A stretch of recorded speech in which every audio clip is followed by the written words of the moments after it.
"Grandma, Mom, and Dad are sending you to a nursing home today," my 7-year-old grandson whispered, his tiny hand squeezing mine so hard I nearly dropped my knitting needle. That sentence hit harder than any winter I'd survived in the last 72 years, and I've lived through a few that made the pipes freeze solid and the trees break under the ice. But nothing, absolutely nothing, could prepare me for that. If you're watching this, tell me in the comments where you're from. Maybe you felt the same chill in your own family. And please, subscribe if my story reminds you that no one deserves to be discarded just because they're getting old. It's the only way these stories get heard. I was sitting by the living room window, the one overlooking Chestnut Avenue, where the sycamore trees were just starting to green up after another stubborn Illinois winter.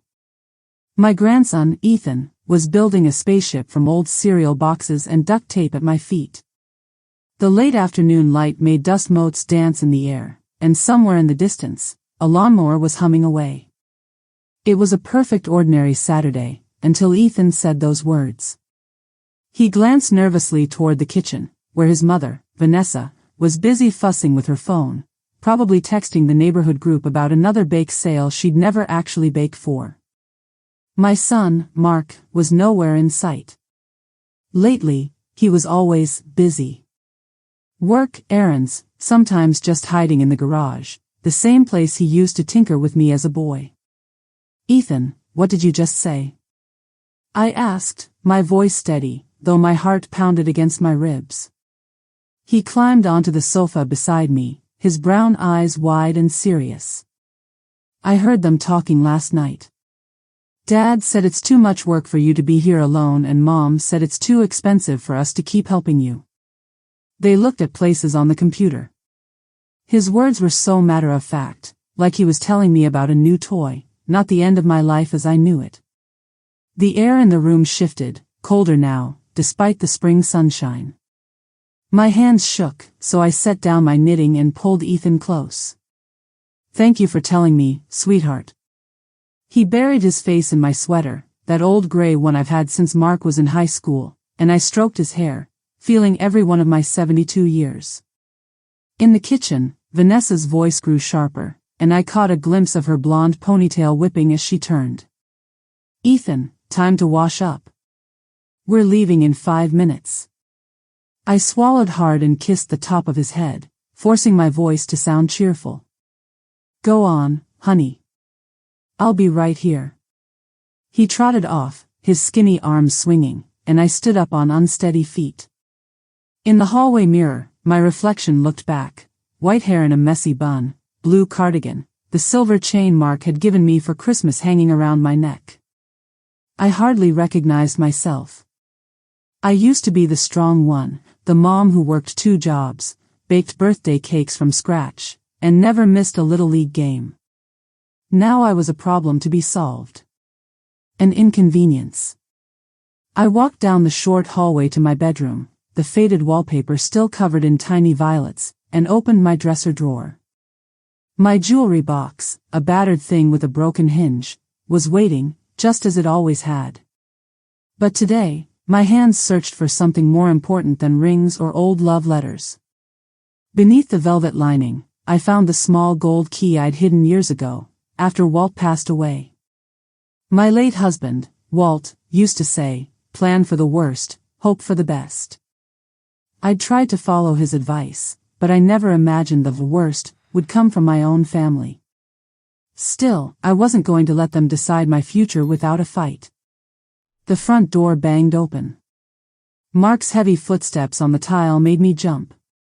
"Mom, we're heading out," he called. "Ethan's with us.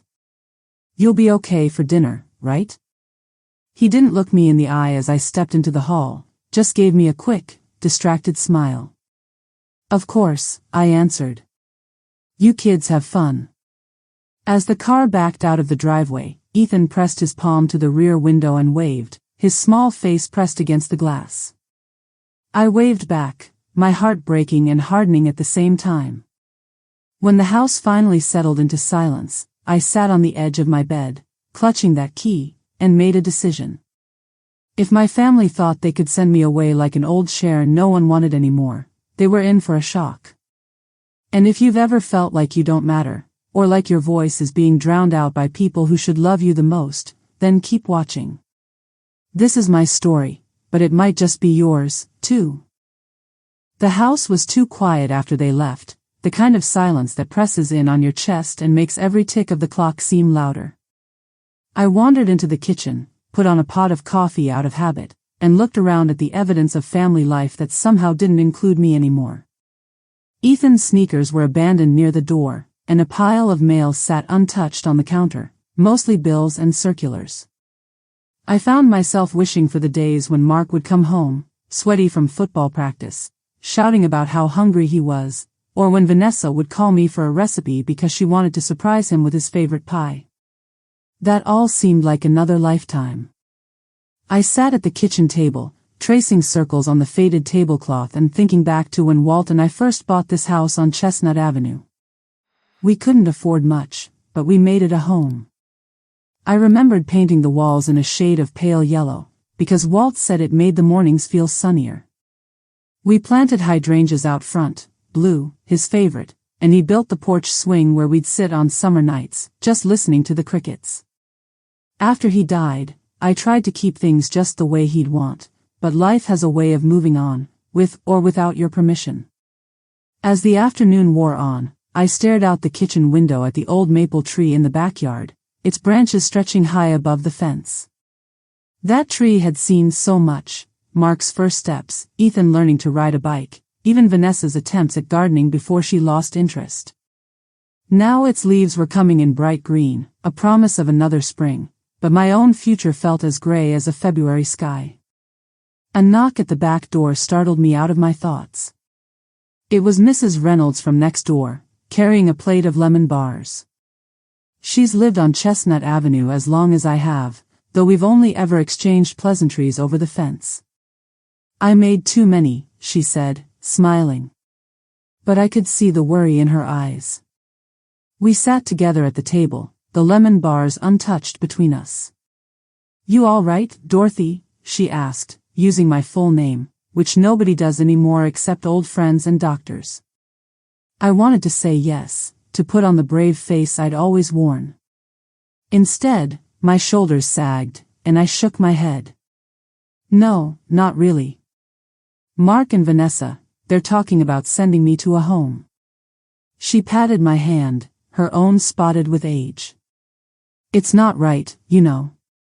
You deserve better." Her kindness almost undid me, but I swallowed my tears and forced a smile.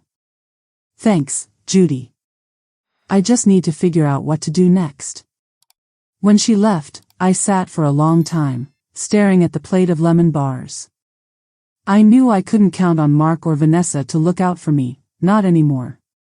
But Ethan's words kept echoing in my mind, and with them, a small, stubborn spark of resolve.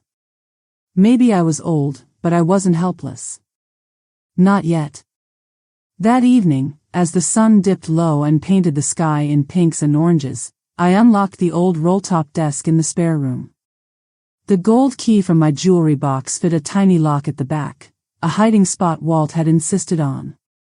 Inside was a battered envelope marked, "In case of emergency." I opened it for the first time since his funeral.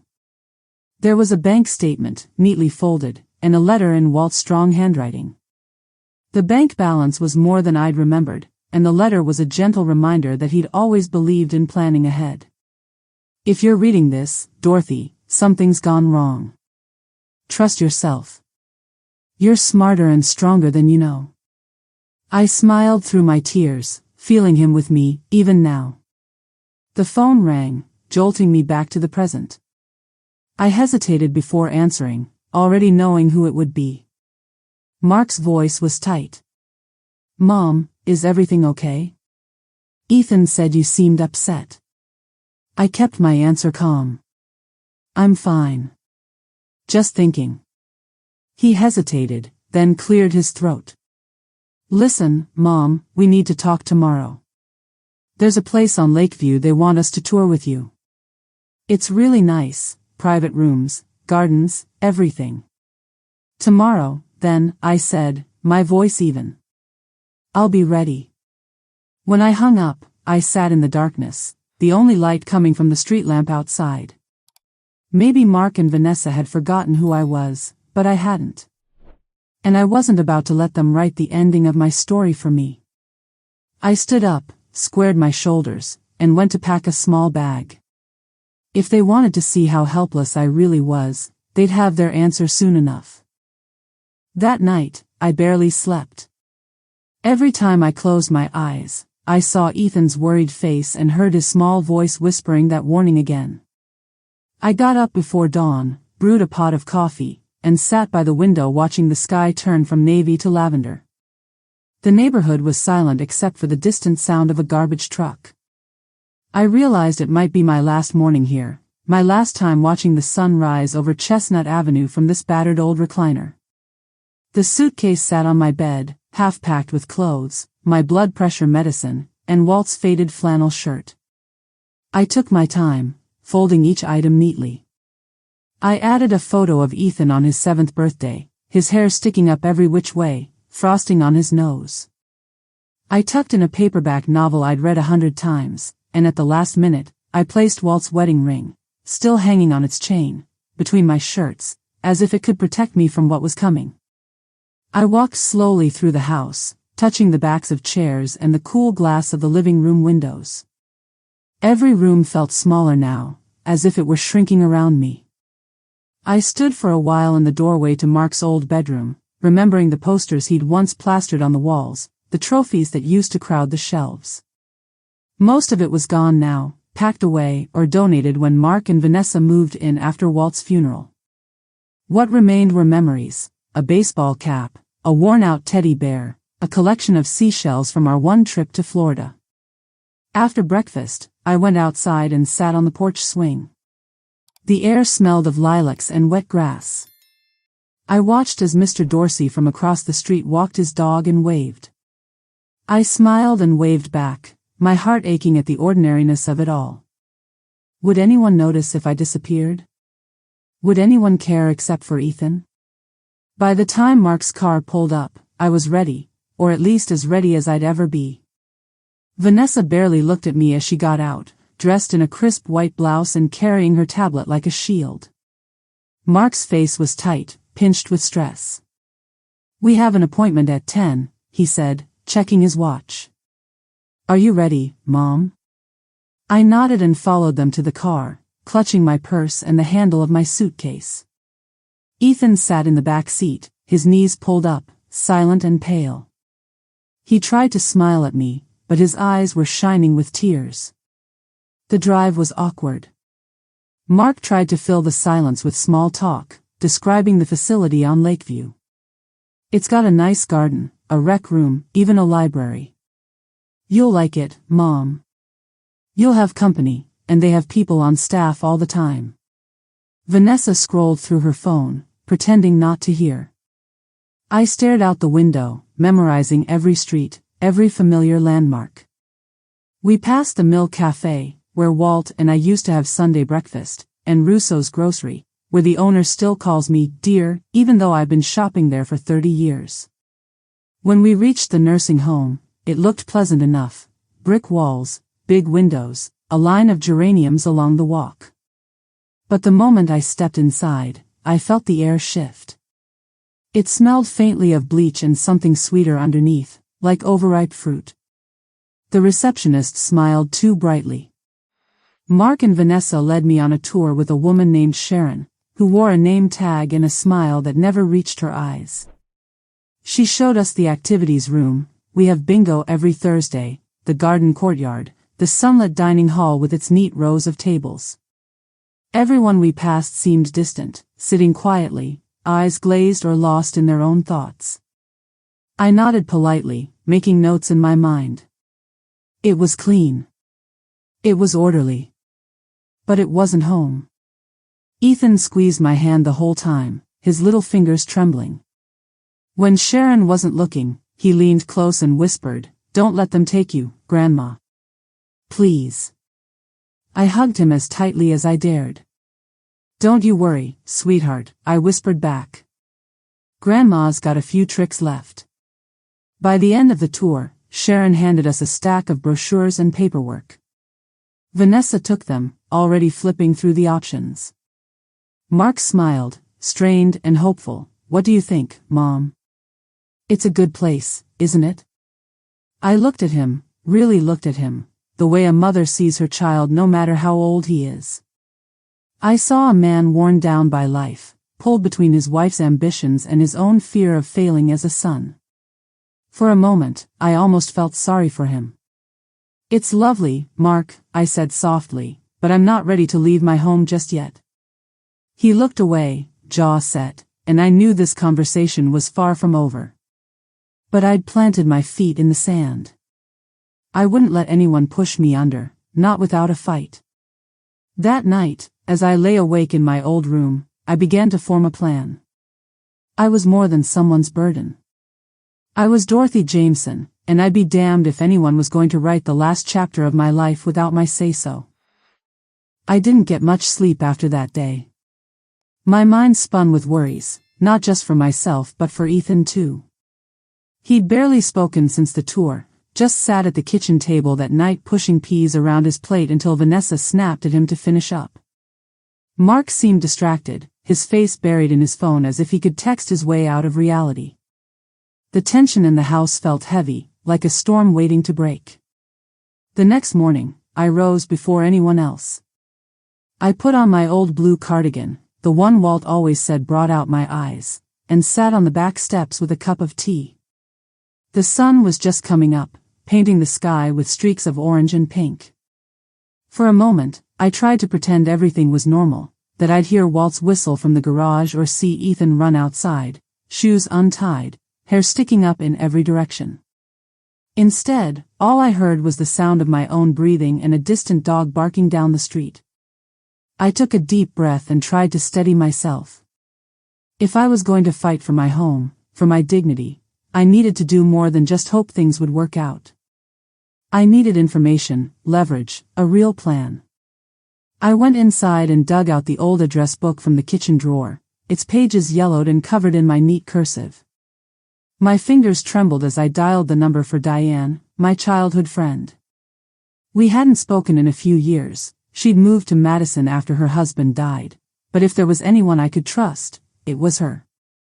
She picked up on the third ring, her voice as warm and steady as ever. Dorothy. My goodness, it's been ages.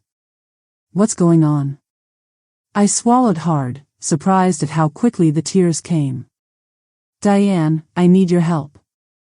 She listened quietly as I explained what was happening, never once interrupting. When I finished, there was a pause. Then she spoke in that no-nonsense tone I'd always admired. You don't need to stay there and let them decide your fate. If you need a place to regroup, my guest room is yours. No questions, no judgments. The relief that flooded through me nearly knocked me off my chair. Thank you, Diane. I might just take you up on that. After I hung up, I felt something shift inside, a bit of the old Dorothy resurfacing. I wasn't powerless, not yet. But I still needed to know exactly what I was up against. I opened the bottom drawer of Walt's roll-top desk and pulled out a battered manila folder labeled Investments. Inside were statements, stock certificates, a list of Walt's old patents, and notes he'd left in his neat, blocky handwriting. It had been years since I'd looked at any of this. After Walt passed, I let Mark think we had just enough to get by. I'd told myself I was protecting him from entitlement, teaching him the value of hard work. Now, staring at the numbers, I realized just how much I'd underestimated what Walt had built. We weren't wealthy by any stretch, but we weren't poor either. Between the steady trickle of patent royalties and careful investments, there was more than enough to live on for years, even if I needed full-time care one day. I made a mental note to call the bank and check the balances, but another, bolder idea began to take root. Maybe I could use this to buy myself some time, or even a little freedom. That afternoon, Mark cornered me in the living room, his face drawn. Mom, have you thought about the nursing home? Vanessa says they have an opening next month. I looked him in the eye. I have, Mark. But I'm not ready. This is my home. I raised you here. I want to stay as long as I can. He sighed, running a hand through his hair. We're worried about you. You know that, right? It's just hard. Vanessa's under a lot of stress, and with Ethan. With Ethan what? I said, my voice sharper than I intended. He hesitated. He's confused. He asks why you're so sad all the time, why you don't come to his baseball games anymore. The word stung. I swallowed, blinking back tears. I didn't know I was invited. He looked away, guilt flickering across his features. Maybe we haven't done a great job making you feel welcome. But Mom, we can't do this forever. Something has to change. I stood my ground. Maybe it does. But that doesn't mean shipping me off somewhere I don't belong. He threw up his hands and left the room, leaving me alone with my thoughts and the steady ticking of the mantel clock. As dusk fell, I made another cup of tea, sat in Walt's old chair, and started writing a list of what I needed to do next. This wasn't just about me anymore. It was about Ethan, about the memories in these walls, about the life I'd built from scratch and wasn't ready to give up. That night, while the rest of the house slept, I quietly moved through each room, thinking about everything I'd lived through within these walls. The blue and white plates in the kitchen were the same ones Walt and I bought at a yard sale the first year we were married. The hallway runner was threadbare in the middle, worn down by decades of footsteps, mine, Mark's as a boy, and now Ethan's little sock-clad feet as he raced to the bathroom in the mornings. I wandered into Ethan's room. It was a mess, as always, dinosaurs mixed with Legos, half-finished coloring pages taped to the dresser. On his nightstand was the book we'd been reading together, The Secret Zoo, its pages bent and worn from so many nights of whispering stories after bedtime. I bent down and kissed his forehead as he slept, vowing not to let him be the reason I surrendered. I tiptoed back to my room and opened the window, breathing in the cool air. Across the street, Mrs. Reynolds' porch light flickered. I thought of the lemon bars still untouched on my counter. It struck me then that I had spent so many years being needed, by Walt, by Mark, even by Vanessa and Ethan, and now, I was being treated as something in the way. The ache of it surprised me, but it didn't drown me. If anything, it made me angrier. I made a decision. I wasn't going to wait around for Mark and Vanessa to force me out. I was going to take control. I pulled out a notepad from the drawer and wrote a letter to Diane, letting her know I was planning to come visit, asking if she could pick me up at the bus station in Madison. I packed a small overnight bag with essentials, including Walt's folder of investments, my medications, and Ethan's latest drawing of us standing in the garden with the tomatoes we grew last summer. I hardly slept. As soon as dawn broke, I quietly dressed, made coffee, and left a note on the kitchen table for Mark. Gone to visit a friend for a few days. I need time to think. Please don't worry. Love, Mom. Before leaving, I paused in the living room, glancing once more at the photos on the mantel, Mark as a baby, our family at the lake, even Vanessa smiling, younger and happier. Stepping out into the chilly morning, I felt lighter than I had in weeks. I walked down Chestnut Avenue, my suitcase rolling behind me, past yards still wet with dew, the air scented with lilacs and fresh-cut grass. At the corner, the city bus rumbled up, and I boarded, nodding at the familiar driver.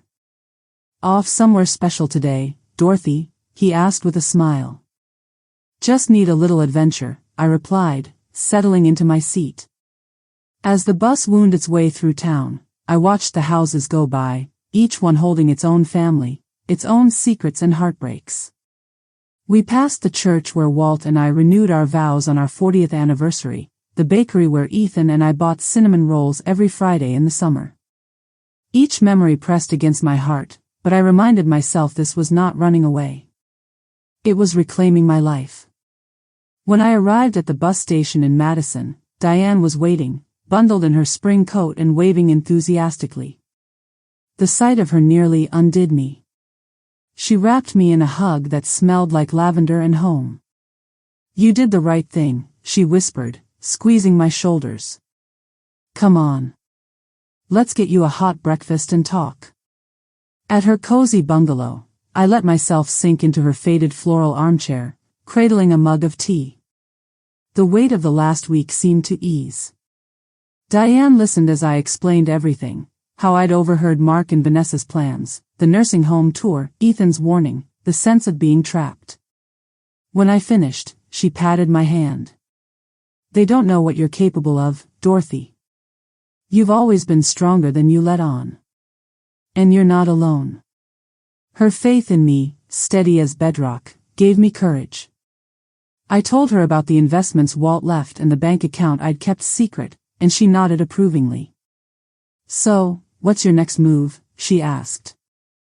I took a deep breath, feeling the plan come together as I said it out loud. "First, I'm going to make sure my affairs are in order. I want to protect Ethan, no matter what. And then, I'm going to show my family that I'm not just some old woman they can move around like a piece of furniture. If they want a fight, I'll give them one." That night, as I drifted off to sleep in Diane's guest room, I realized for the first time in ages that I had options. I could take control. I would not let my story be written by anyone else. Waking up in Diane's guest room was like surfacing in a different world. Sunlight streamed through the lace curtains, dust motes spinning in the air, and the soft scent of coffee drifted up from the kitchen below. For a moment, I felt almost young again, safe, with a friend who cared about more than appearances or bank balances. I took my time getting dressed, choosing my best blouse, a soft blue with tiny white flowers, one Walt always said made me look hopeful. Diane was already at the table, reading the morning paper, 2 steaming mugs beside a plate of scrambled eggs and toast. "Eat up," she said. "We've got a lot to do today." After breakfast, I called the bank, just as I'd promised myself I would. The woman on the line was polite, but her tone shifted when I gave her the account number from Walt's old folder. "Yes, Mrs. Jameson. I see several accounts here." She confirmed what I'd suspected. The investments had grown over the years. More than enough to support myself, to have choices, real choices, if only I reached out and claimed them. I set up an appointment to come in that afternoon. Then I called Mr. Cassidy, Walt's old lawyer. His office hadn't changed in 30 years, same creaky floorboards, same gold leaf sign on the door. He sounded surprised to hear from me, but when I explained the situation, his tone grew gentle and determined. "You did the right thing, Dorothy. I'll have the paperwork ready." As Diane drove me into town, I rehearsed what I wanted to say to Mr. Cassidy. I wanted to update my will, to create a trust for Ethan, to make sure no one, especially not Mark or Vanessa, could make decisions about my future without my say-so. It was time to put everything in writing, to give myself and Ethan the security neither of us had felt in weeks. At the bank, the manager led me into a private room and spread the account statements on the table. I signed the forms with a steady hand, feeling each stroke as a reclamation of my own worth. Next, in Mr. Cassidy's office, we talked for nearly an hour. I explained my wishes in detail, Ethan's education, my own care on my terms, the stipulation that Mark would only inherit if he demonstrated true responsibility and compassion. Mr. Cassidy smiled at me as he typed up the documents. "Walt would be proud of you, Dorothy. This is how you protect what matters." By the time Diane and I got back to her house, I felt lighter than I had in years. I called Mark from Diane's kitchen, my voice steady. "Mark, I'm safe. I'm with Diane. I need a few days to think things over, and I'll call when I'm ready." There was a pause on the line. I could almost hear Vanessa's voice in the background, sharp and anxious. "Mom, we're worried about you. Please come home so we can talk." "I'm not ready," I said. "I need time. Please tell Ethan I love him and that I'll see him soon." I hung up before Mark could protest, letting myself feel the small surge of power that came with saying no. That night, Diane and I sat on the porch, watching the sunset blaze over the rooftops. She poured 2 glasses of lemonade and we toasted to friendship and new beginnings. You don't have to go back if you don't want to, she said. You can start over anywhere. I smiled at her. I know. But I'm not running away forever. I need to stand up for myself, not just for my sake, but for Ethan's. He needs to see that you don't let people push you aside, no matter how old you are. Inside, I laid out the legal documents Mr. Cassidy had given me, reading each word carefully, feeling the power in them. These papers were more than just protection, they were proof that my life was still my own. As I drifted off to sleep, I felt a new sense of calm. Tomorrow, I would plan my return, not as a victim, but as a woman with choices, dignity, and the strength to claim both. Returning to Chestnut Avenue felt different this time. Diane drove me back the following afternoon, the car loaded with homemade soup, a loaf of her famous banana bread, and a vase of fresh daisies from her garden. I felt prepared, not just with food and flowers, but with something far more important, the certainty that I could shape my own destiny. The street looked the same as when I left, but somehow, I saw everything with new eyes. The maple trees were greener, the paint on the neighbors' fences a little more faded. I caught Mrs. Reynolds peeking out her window as Diane pulled up. The old woman waved shyly and I waved back, grateful for small acts of kindness. Inside, the house was just as I'd left it, quiet, filled with the scent of lemon bars now slightly stale on the counter. On the hall table, I found a note in Mark's handwriting. Call me when you're home. We're worried. I set it aside, my resolve firm. I would call, but I would do so on my terms. As I unpacked, Ethan's footsteps thundered on the porch. The door swung open, and he hurled himself into my arms, squeezing me so hard I laughed. Grandma. Where did you go? I missed you so much. I pressed my cheek to his hair, closing my eyes for a moment. I missed you too, sweetheart. I just needed some time to think. But I'm home now. He looked up at me, his face earnest. Are you okay? Are you going away again? I knelt beside him, taking his small hands in mine. No, honey. I promise I'm not leaving again unless I want to. No one can make me go anywhere I don't want to go. He nodded, and some of the worry faded from his eyes. Vanessa hovered awkwardly in the hallway, arms crossed, lips pressed tight. Welcome back, Dorothy, she said, voice carefully neutral. Thank you, Vanessa, I replied, meeting her gaze.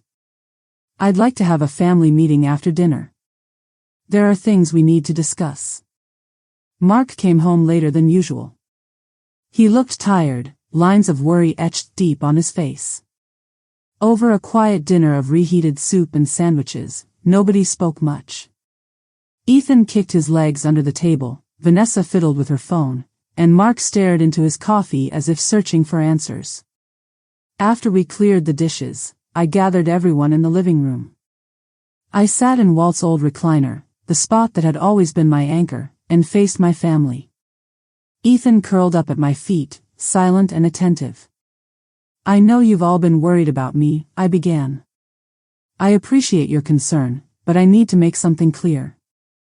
I'm not ready to leave this house, and I won't be pushed into a decision that's not mine to make. Mark's face fell, and Vanessa's eyes narrowed, but I pressed on. I understand things have been stressful. But I'm not helpless, and I'm not a burden. I have resources you don't know about. I've taken steps to ensure that I can care for myself for as long as I'm able. Vanessa interrupted, her voice sharp. Dorothy, we just want what's best for you. It's hard for us, too, you know. I nodded, softening my tone. I know, Vanessa. And I want what's best for all of us. That's why I've updated my will and set up a trust for Ethan. Everything is spelled out in writing now. I'll be handling my own affairs from here on out. The room fell silent. Mark looked stunned, searching my face for some sign of weakness. "What does that mean?" he finally asked. "It means I'm not going anywhere unless I choose to," I said firmly. "And it means I want our family to move forward with honesty and respect. I'm willing to forgive, but only if things change." Ethan tugged on my sleeve. "Grandma, are you mad at Daddy and Mom?" I squeezed his hand. "No, sweetheart. I just want everyone to remember how important family is, and that we look out for each other, not just when it's easy, but when it's hard." Mark lowered his head. Vanessa's eyes filled with tears she quickly wiped away. For a long time, no one spoke. The only sound was the ticking of the clock on the mantel, steady and reassuring. That night, as I tucked Ethan into bed, he hugged me tightly. "I'm glad you're home, Grandma. Promise you'll stay?" I kissed his forehead. "I promise. I'm here for as long as you need me, and as long as I need myself." The next few days passed in a haze of awkwardness and uncertainty. The air in the house was thick with words unsaid, but the mood had shifted in a way I couldn't quite put my finger on. Mark walked more softly, as if worried that any sudden move would send the whole fragile piece shattering. Vanessa kept to herself, busying her hands with chores she rarely cared about before. Ethan, sensing the change, stayed close to me, his presence both a comfort and a reminder of what I was fighting for. One morning, as I was clipping fresh tulips from the garden, Mark joined me outside. He looked lost, his shoulders slumped, the worry lines in his forehead deeper than ever. For a moment, we stood in silence, the only sound the soft snip of scissors and birdsong drifting down Chestnut Avenue. "Mom," he finally said, "I'm sorry. I really am. I didn't want any of this. I didn't know what else to do. Everything's been so tight since Vanessa lost her job, and the bills keep piling up. I thought maybe the nursing home would be safer for you. I never wanted you to feel unwanted." I set down the scissors and wiped my hands on my apron. The honesty in his voice surprised me. I reached out, placing my hand on his arm. "Mark, I know life is hard right now. But sending me away was never the answer. I want to help, but on my terms. I have enough to take care of myself, and I can help you too, but only if you and Vanessa start treating me with respect. I'm not just a problem you need to solve." He nodded, eyes glistening. "You're right. I let myself get overwhelmed. I should have talked to you instead of making plans behind your back." I smiled, feeling some of the tension in my chest begin to ease. We all make mistakes. What matters is what we do to fix them. Later that afternoon, Vanessa knocked quietly on my bedroom door. She stood in the doorway, hands twisting nervously. "Dorothy, can I talk to you?" I nodded, patting the bed beside me. She sat down, staring at her lap. "I've been awful to you. I know that. I was scared of losing the house, scared of failing as a mother and a wife. I blamed you when I should have blamed myself." Her confession caught me off guard. For so long, I'd seen Vanessa as cold, driven by appearances and fear of judgment. Now, she looked small, vulnerable, and deeply human. "We all have moments we regret," I said gently. "What matters is how we move forward. Ethan needs stability, and so do you and Mark. Maybe we can figure out a way to make this house feel like home for all of us again." She nodded, her eyes shining with tears. "I want that. I want Ethan to have a real family, not one that's always fighting or hiding things." That evening, for the first time in months, we sat down to a meal that felt almost normal. We laughed over Ethan's silly stories about school and argued good-naturedly about whether tulips or daffodils looked better on the kitchen table. There was still pain beneath the surface, old wounds not yet healed, but something in the air had changed. We were starting to find our way back to each other. After dinner, as I tucked Ethan in, he asked, "Grandma, are you going to leave again?" I shook my head. No, honey. Not unless it's my choice. I love you too much to ever go far. He smiled sleepily. I love you too, Grandma. Promise you'll stay forever? I brushed the hair from his forehead and kissed his cheek. I promise I'll stay as long as I can. Lying in bed that night, I listened to the gentle sounds of the house, the hum of the refrigerator, Mark's low voice drifting from the living room, the soft creak of floorboards as Vanessa walked down the hall. I felt the weight of recent weeks begin to lift, replaced by hope that we might truly become a family again, not perfect, but honest, and together. With each day that passed, the house on Chestnut Avenue felt a little more like home again, though not in the same way as before. Something fundamental had shifted in all of us. The wounds of mistrust and fear hadn't disappeared, but they'd started to heal at the edges, like a scrape that slowly stopped stinging. It was a fragile piece, but it was real. I threw myself into the small joys of daily life, finding comfort in routines that had once felt like burdens. I baked cinnamon bread in the mornings, filling the kitchen with warmth. Ethan helped me plant marigolds along the walkway, his hands caked with dirt and his laughter chasing away the ghosts of tension that used to haunt this place. Mark began to linger in the mornings before work, drinking coffee at the table instead of rushing out the door. He asked about Walt, about the old days, about how I'd managed when money was tight and Walt was working 2 jobs. It felt like he was searching for something, maybe guidance, maybe forgiveness. One rainy afternoon, I heard Vanessa on the phone in the living room. Her voice was softer, not the brittle tone I'd grown used to. She was talking to her sister, describing the changes in our home, her words hesitant but full of hope. We're working on things, she said.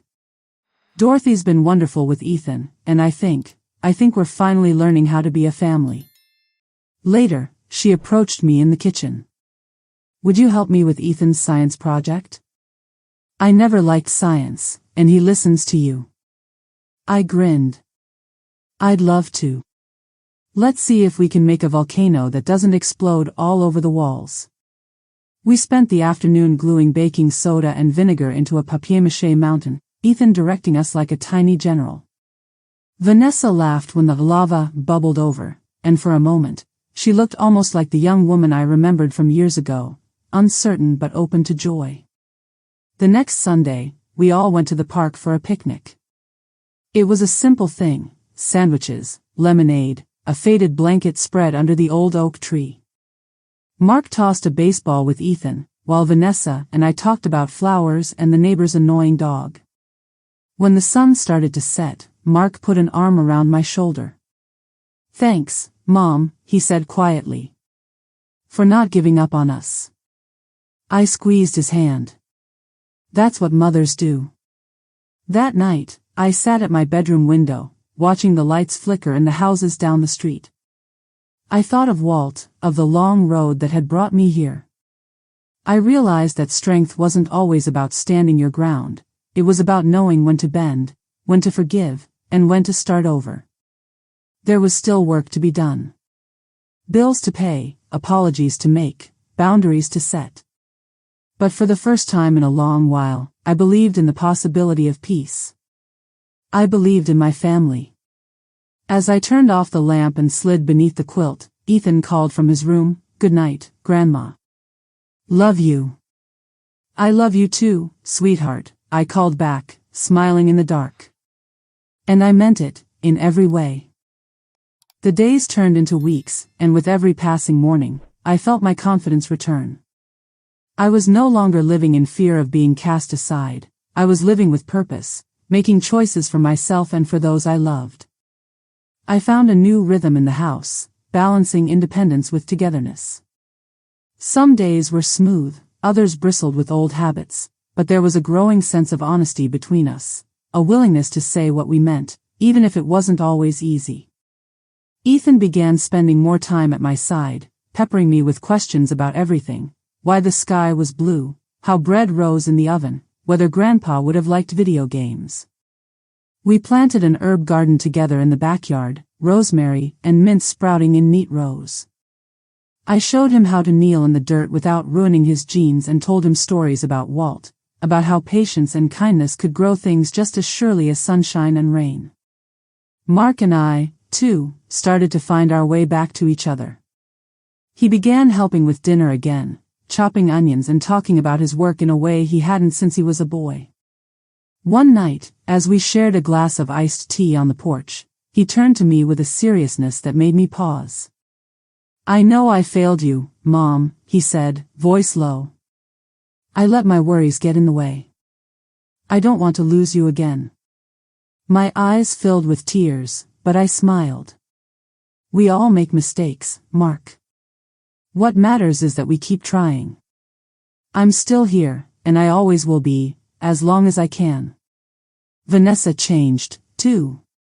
She started leaving small notes for me on the fridge, reminders to take my medicine, a compliment about my baking, a simple thank you for listening to her when she was overwhelmed. One afternoon, she surprised me with tickets to a garden show downtown, just the two of us. We wandered the rows of tulips and peonies, breathing in the sweet, earthy scents, and for the first time, it felt like we were truly family, not just women sharing a roof. But not everything was easy. Old fears surfaced sometimes, mine, Mark's, Vanessa's. One evening, after a long day, Vanessa confessed her worries about money, about keeping the house, about whether she was a good mother. I listened without judgment, offering only a gentle reminder that asking for help wasn't weakness, and that families were meant to hold each other up when times got tough. That night, after everyone had gone to bed, I sat at the kitchen table, pen in hand. I wrote a letter to Ethan for him to open when he was older, a letter about courage, about loving fiercely, about standing up for what was right even when it's hard. I sealed it in an envelope and tucked it into the back of my jewelry box, next to Walt's ring and the faded photos from our early years. As spring turned to summer, the house grew lively again, Ethan's friends running in and out, Mark and Vanessa arguing over the best way to grill burgers, laughter echoing through rooms that had once been heavy with silence. One afternoon, as the three of us sat on the porch watching Ethan chase fireflies, Mark said, "I think we're going to be okay, Mom." I squeezed his hand, watching the twilight settle over Chestnut Avenue. "I know we are." In that moment, surrounded by those I loved, I realized the lesson I'd learned, one I hoped would carry on for generations. Home isn't just a place.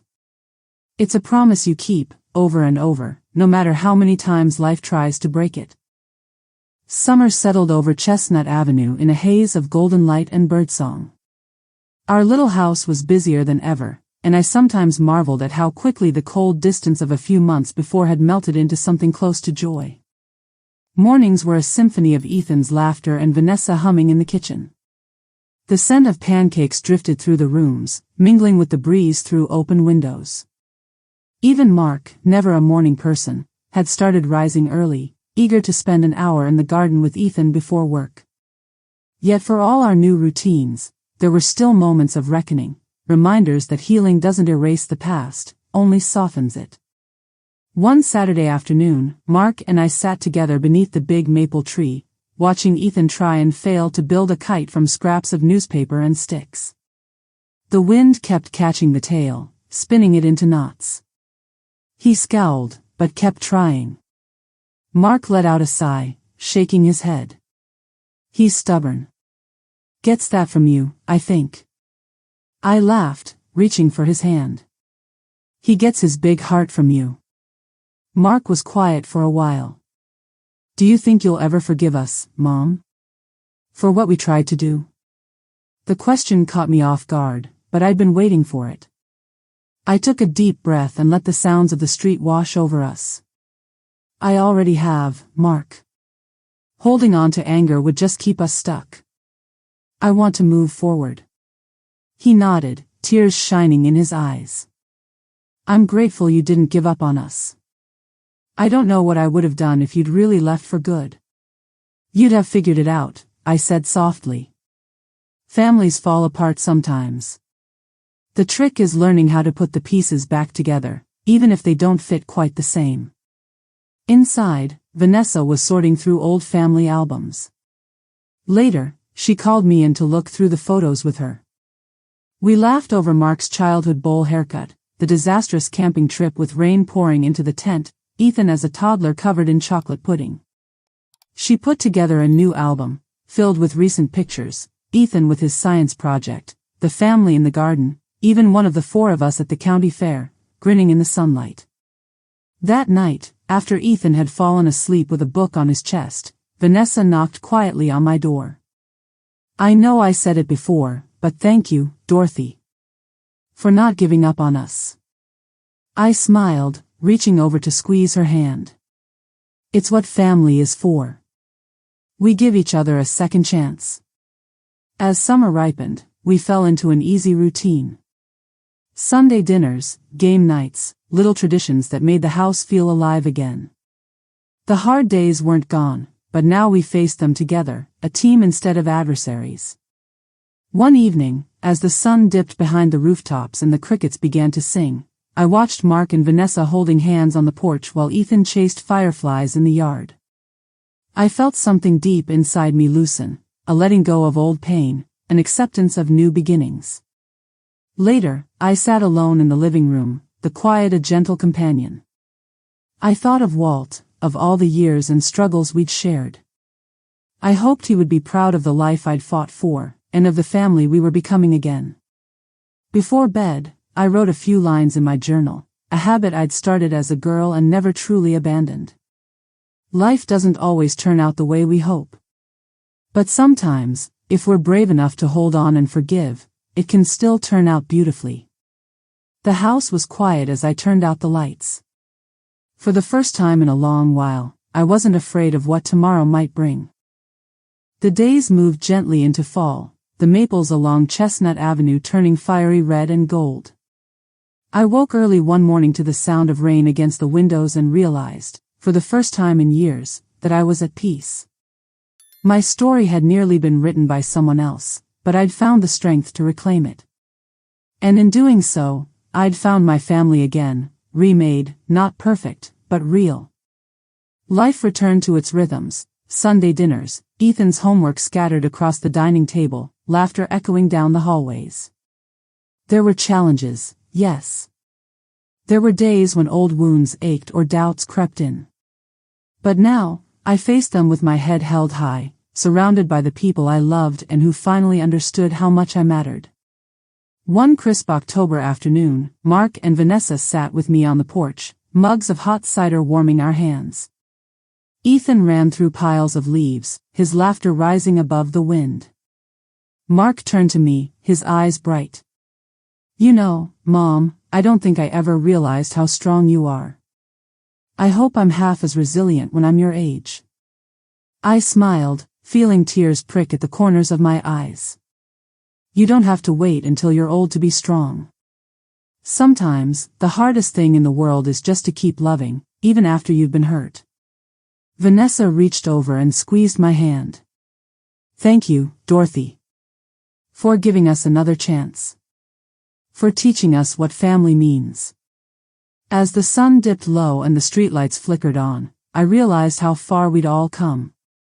Not just from that terrible day Ethan whispered the truth in my ear, but from all the quiet moments of pain and hope in between. That night, after everyone had gone to bed, I sat at my desk and wrote a letter, not just for Ethan, but for anyone who might need to hear it. I wrote about dignity, forgiveness, and the quiet power of never letting go of yourself, no matter who tries to write your ending. I tucked it away with the other treasures in my jewelry box, where someday, it would be found. Now, as I finish sharing my story, I want to ask you, have you ever had to fight for your place in your own family? Have you ever felt invisible, or underestimated, or simply unwanted? If you have, I hope you'll share your story in the comments below. Maybe together, we can remind each other that no one is ever truly alone. And if my journey meant something to you, please subscribe, share this video with a friend, or leave a comment so I know I'm not just a voice in the dark. Your story matters, too. Don't let anyone convince you otherwise. Thank you for listening, thank you for being part of my family, even if we've only met here. Remember, sometimes the biggest battles are fought in silence, and the greatest victories are found in forgiveness. Take care of yourselves, and take care of each other. Until next time.